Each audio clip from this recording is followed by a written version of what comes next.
La duchesse de Cambridge, 40 ans, est sur le point de remplir les chaussures de Diana lorsque le prince Charles deviendra roi après avoir porté sa bague de fiançailles pendant plus d'une décennie. L'expert royal Camilla Tominey a affirmé que Kate et William se préparent à être les futurs princes et princesses de Galles.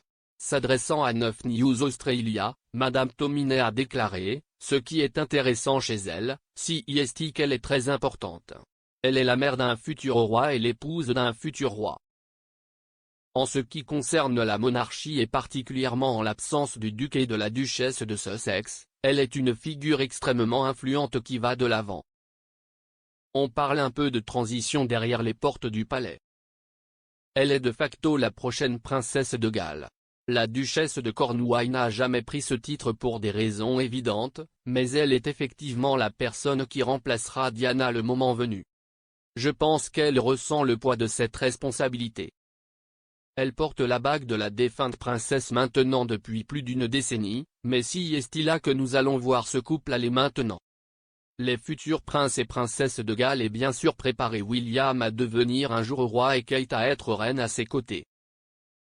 Cependant, Kate ne pourra peut-être pas devenir reine consort si Camilla ne reçoit pas le titre avant elle, a affirmé un expert royal. Quant à savoir si la duchesse de Cornouailles recevrait le titre de reine lorsque le prince Charles deviendrait roi, l'historien royal Koenig a déclaré que ce serait un terrible précédent si elle n'était qu'une princesse. S'adressant à express.co.uk, l'expert royal a déclaré, « Il n'y a pas de loi, c'est une tradition que l'épouse du roi est la reine.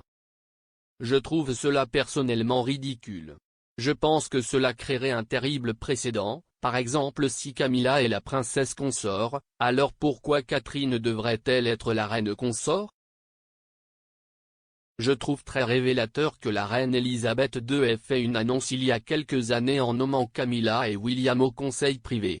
Il y a une très bonne raison à cela dans le cas de Camilla qui permet qu'elle soit présente au conseil d'adhésion lorsque Charles sera proclamé roi. Pourquoi ne devrait-elle pas être reine? Ici, aucune législation n'est nécessaire, c'est juste la tradition.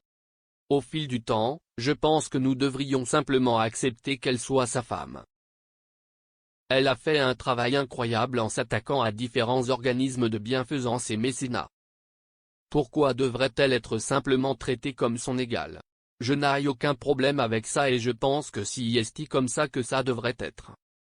Ce n'est pas le premier roi de l'histoire à avoir une seconde épouse.